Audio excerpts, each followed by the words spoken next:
आइए आज हम बात करें कि डीबीटीपी इम्प्लीमेंटेशन के पहले 6 महीने में क्या एक्टिविटीज करनी चाहिए।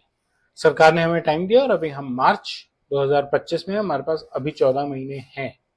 ऐसा नहीं है कि आप रिलैक्स कर सकते हैं, बट ऐसा भी नहीं है कि आप बहुत लेट हो गए हैं, अब आपको काम शुरू कर देना चाहिए।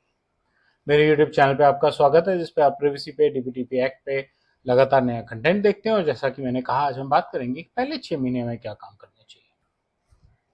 एक्सपेक्टेशन क्या है हमारी, को उम्मीद क्या होती है हमेशा, जो मैंने पहले भी कहा था। अभी फटाफट कर दूंगा सब कुछ, फटाफट नहीं होता। फटाफट करने का तरीका और मतलब यह है कि मैं किसी और के डॉक्यूमेंट लूंगा, नाम बदलूंगा और अपने बना लूंगा। ऐसे नहीं होता।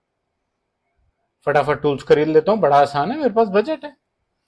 बजट है, कुछ भी खरीदूंगा। बॉस कहेगा किस लिए खरीदा है, मैं कहूंगा प्रिवेसी के लिए। कहेगा वाह वेरी गुड, तुम तो मुझे कंप्लायंट बना रहे हो। लेकिन क्या वो खरीदने का भी टाइम आया है? या मैं आज वो खरीद रहा हूँ, उसके बाद मैं समझ रहा हूँ कि मेरे को प्रिवेसी में गैप्स क्या है, और जब मुझे एक्चुअल जरूरत है तो वो टूल शायद वो ना कर पाए जो मैं उससे चाहता था।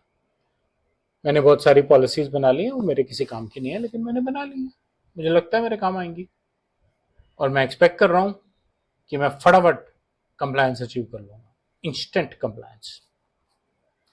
पहले 2 महीने तो आप बैठ के ये देखिए कि आपके पास डेटा है क्या। डेटा क्या है, पर्सनल डेटा क्या है। सिर्फ डेटा ही नहीं, उसमें पर्सनल डेटा क्या है, पीआईआई क्या है आपके पास। डीपीडीपी की इनिशियल असेसमेंट कीजिए, आइडेंटिफाई कीजिए उसमें रिस्क वाला डेटा कौन सा है। जैसे अगर आपके पास किसी की क्रेडिट कार्ड डिटेल है, किसी की बैंकिंग इंफॉर्मेशन है, आपके यहां से गायब हो गई, उसको नुकसान होगा। किसी की हेल्थ केयर इंफॉर्मेशन है, आपके यहां से लीक हो गई, उसको नुकसान होगा। क्या आपके पास ऐसा डेटा है? डेटा की जर्नी मैप कीजिए। मेजर वेंडर्स जो आपके भी आप पे पर्सनल डेटा हैंडल कर रहे हैं, और मैं कल भी किसी से बात कर रहा था। छोटी सी चीज है, आपकी एक लीगल टीम है जो एक्सटर्नल है, आपकी फाइनेंस टीम है जहां एक्सटर्नल ऑडिटर है। लगता है अपने ही तो बंदे हैं, लेकिन सारी सैलरी डिटेल, सारी प्रोविडेंट फंड डिटेल, सारी टीडीएस डिटेल एक्सटर्नल जाती है। एम्प्लॉय का टैक्स तक कैलकुलेट करके कंपनी बताती है एक्सटर्नल एजेंसी के थ्रू। जरा देख लीजिए। कॉन्ट्रैक्ट तो ठीक करना है ना उनके साथ, कि वो मिसयूज नहीं करेंगे और सिर्फ इस पर्पस के लिए यूज करेंगे। उसके बाद आप डिसाइड कीजिए कि आपके यहाँ प्रिवेसी को ऑन कौन करेगा। और जो आपकी डेटा मैपिंग में हेल्प करेंगे, आपको खुद को लगेगा कि इनमें से किसी को ग्रूम किया जा सकता है, ग्रोथ दिखाई जा सकती है। उसके रिस्पॉन्सिबिलिटीज बनाइए, उसको एस्केलेशन पाथ दिखाइए, और उससे एक्सपेक्ट कीजिए कि वो आपको प्रिवेसी रिलेटेड नॉर्म्स में डिटेल में काम करके देगा। External data protection officer available हैं, भारत में भी अवेलेबल हैं, हम भी वो सर्विस देते हैं। उनको बाहर से हेल्प लेके गाइड कीजिए और अपने लिए फ्यूचर रोड मैप क्रिएट कीजिए और उसको फॉलो कीजिए। उसके बाद आप हाई रिस्क एरियाज, जैसे हमने बात की थी, छोटी सी बात है, लेकिन मेरे एम्प्लॉय की पूरी फाइनेंशियल डिटेल मेरे चार्टेड अकाउंटेंट के पास जाती है ना। बैंकिंग डिटेल जाती है क्योंकि सैलरी शीट्स जाती है, प्रोविडेंट फंड डिटेल जाती है, टीडीएस की डिटेल जाती है, उसके इन्वेस्टमेंट्स की डिटेल जाती है। सिंपल। तो सिर्फ बैंकिंग तो कुछ है ही नहीं, है ना। और हम लोग कहते हैं यार ये तो इंटरनल टीम है, बैलेंस शीट तो बननी होती है ना यार, ऑडिट तो होना होता है। ऑडिटर से कैसे छुपाऊं, तो छुपा ही नहीं सकते। लेकिन अपने कॉन्ट्रैक्ट को तो प्रिवेसी हैंडलिंग के हिसाब से बना सकते हैं।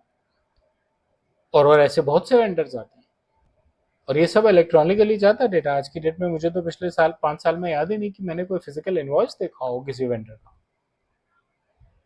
कंसेंट कहाँ कहाँ कलेक्ट होना जरूरी है, डेटा रिटेंशन प्रैक्टिसेस क्या हैं, ये कुछ इंपॉर्टेंट चीजें हैं जो आपको काम करनी चाहिए।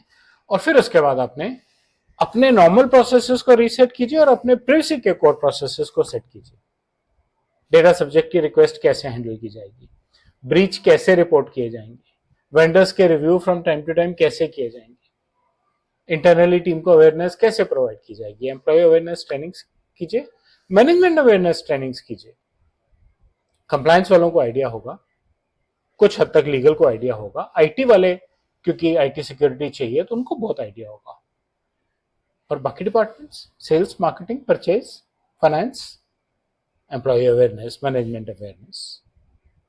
और मैं तो स्टेक होल्डर अवेयरनेस का भी ट्रेनिंग प्रोग्राम कंडक्ट करता हूं। तो अगर आपको अपने सिस्टम में एम्प्लॉय अवेयरनेस प्रोग्राम रन करना है, ट्रेनिंग्स रन करनी है, उनको कैसे डे टू डे प्रिवेसी को हैंडल करना है, मेरे पास उसका पैकेज है। और मेरे जैसे और भी बहुत लोग मिलेंगे आपको जो आपको गाइड करेंगे, सिर्फ ट्रेनिंग्स देंगे। सर्विसेज यूज कीजिए और अपना बिल्डअप कीजिए। उसके बाद फाइनली जो भी आपने काम किया उसको डॉक्यूमेंट कीजिए। प्रिवेसी पॉलिसी पहले नहीं बनाना, प्रिवेसी पॉलिसी प्रोसेसेस को ठीक करने के और हम प्रिवेसी को कैसे फॉलो कर रहे हैं के बाद बनाना, आसान हो जाएगा हैंडल करना। इंटरनल प्रिवेसी गाइडलाइंस बनानी आसान हो जाएंगी। वेंडर के कॉन्ट्रैक्ट्स अपडेट्स कीजिए और प्रिवेसी की बेसिक गवर्नेंस मॉडल बनाइए, जिससे कि day to day time to time आप रिव्यू करके उसको आगे ले जा सके। सो प्रिवेसी डीपीटीपी की इंप्लीमेंटेशन के पहले 6 महीने के ये बहुत जरूरी काम है जो आपको करने चाहिए स्टेप बाय स्टेप। अब आप कहें कि डेटा मैपिंग आसान है, मैंने 15 दिन में कर ली, कोई बात नहीं, तो आपके 6 महीने 4 में रिड्यूस हो जाएंगे। ऐसा भी हो सकता है कोई चीज इतनी लंबी निकल जाए कि 6 महीने 8 में हो जाए। काम तो शुरू कीजिए,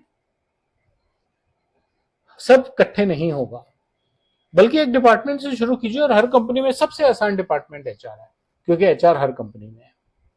टूल्स खरीदने से कंप्लायंस नहीं आती, टूल्स यूज कैसे करना है वो एक टेक्निकल इशू नहीं है, टूल यूज कैसे करना है वो प्रोसीजरल इशू है।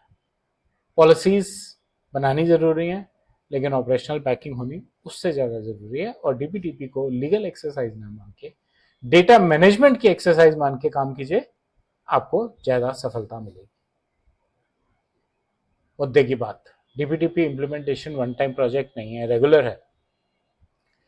विजिबिलिटी, ओनरशिप, कंट्रोल्स, कैसे स्टेप बाय स्टेप जर्नी चलेगी, पहले 6 महीने कैसे हैं, उसके बाद कैसे होंगे। पहले 6 महीने का मतलब ये नहीं है कि सब कुछ परफेक्ट हो जाएगा, लेकिन एक गाइडलाइन सेट हो जाएगी और धीरे धीरे इम्प्रोवाइजेशन आएगी। डीपीटीपी के पहले 6 महीने पे मेरे इस वीडियो में सिर्फ इतना ही। अगर आपको इससे रिलेटेड कोई सर्विसेज चाहिए, मेरी कॉन्टैक्ट डिटेल्स चैनल पे अवेलेबल हैं, मुझे कॉन्टैक्ट कीजिए। ट्रेनिंग अवेयरनेस से लेके पूरी कंप्लीट डीपीटीपी इंप्लीमेंटेशन तक मैं आपको सर्विसेज प्रोवाइड कर सकता हूँ। मेरे चैनल से बने रहिए, चैनल से सब्सक्राइब कीजिए और अपना फीडबैक कमेंट सेक्शन में शेयर कीजिए। धन्यवाद।